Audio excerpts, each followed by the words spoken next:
السلام علیکم ورحمۃ اللہ وبرکاتہ۔ عزیز طلباء، آخر میں اجمل خان صاحب نے طالب علموں سے کہا کہ یہ سارے ادارے اپنے ہیں، ہمیں ان سب کا دل و جان سے احترام کرنا چاہیے۔ یہ ادارے قوم کی ملکیت ہیں، اگر ان کو نقصان ہوگا تو ملک کو نقصان ہوگا۔ اگر یہ ادارے مضبوط ہوں گے تو پاکستان مضبوط اور خوشحال ہوگا۔ یہ ادارے قوم کی ملکیت ہیں، اگر ان کو نقصان ہوگا تو ملک کو نقصان ہوگا۔ اگر یہ ادارے مضبوط ہوں گے تو پاکستان مضبوط اور خوشحال ہوگا۔ سب طالب علموں نے اجمل خان صاحب کا شکریہ ادا کیا کہ انہوں نے اتنی زیادہ معلومات دیں۔ انہوں نے یہ وعدہ بھی کیا کہ وہ اپنے استاد محترم کی بتائی گئی باتوں پر سچے دل سے عمل کریں گے۔ اس کے بعد عزیز طلباء، اس کی ایکسرسائز ہے۔ سوال نمبر 1 ہے، قومی اداروں سے کیا مراد ہے؟ ملکی سلامتی کے لیے ایسے ادارے جو عوام کی فلاح و بہبود کے لیے بنائے گئے ہوں قومی ادارے کہلاتے ہیں۔ سوال نمبر 2 ہے، عدلیہ کیا کام کرتی ہے؟ تو اس کا آنسر آپ نے پڑھا ہے، عدلیہ لوگوں کو، پبلک کو انصاف فراہم کرتی ہے۔ نمبر 3، قومی اسمبلی کی کیا اہمیت ہے؟ قومی اسمبلی ایک اہم ادارہ ہے۔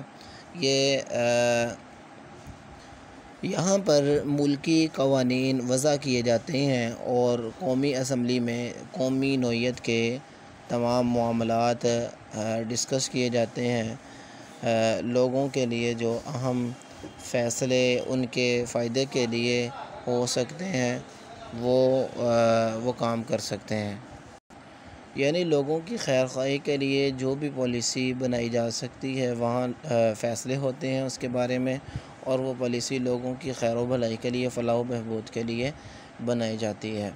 اس کے بعد سوال ہے، ہماری بہادر فوج کی ذمہ داریوں میں کیا شامل ہے؟ ہماری بہادر فوج کی ذمہ داریوں میں بنیادی طور پر سرحدوں کی حفاظت۔ تو اس کے بعد تعلیمی ادارے کیا خدمت انجام دیتے ہیں؟ ملک کی ترقی کے لیے تعلیم حاصل کرنا انتہائی ضروری ہے۔ ہماری تعلیم و تربیت کا فریضہ انہی کے ذمے ہے جن سے ہم یہ سسٹم جو ہے تعلیم کا آگے بڑھا سکتے ہیں۔ ٹریفک پولیس کیا کام کرتی ہے؟ یہ قومی اور جو چھوٹی شاہراہیں ہیں، سڑکیں ہیں، ان پر ٹریفک کے قوانین وضع کرتے ہیں جن سے ٹریفک کا جو نظام ہے وہ بہتر سے بہتر ہو سکتا ہے۔ نیشنل انسٹیٹیوٹ آف ہیلتھ کیا کام کرتا ہے؟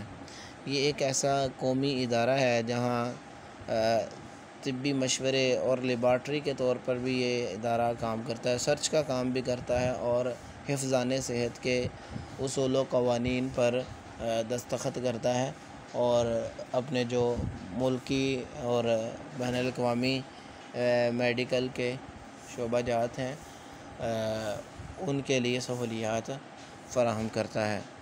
اس کے بعد ہے، درست جواب پر ٹک کا نشان لگائیں۔ قانون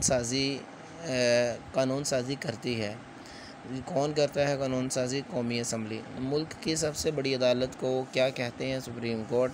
سپریم کورٹ کے سربراہ کو کیا کہتے ہیں؟ Chief justice of Pakistan. Chief justice of Pakistan. جس جگہ قومی اسمبلی کے ارکان بیٹھتے ہیں اسے کیا کہتے ہیں؟ پارلیمنٹ۔ قائد اعظم لائبریری کہاں واقع ہے؟ لاہور میں۔ عزیز طلباء، اتنا سا آپ کا آج کا وقت ہے۔ آپ نے کیا کرنا ہے، اس کو اچھے طریقے سے یاد کرنا ہے اور اپنی کتابوں پر ورکنگ کرنی ہے۔ السلام علیکم ورحمۃ اللہ۔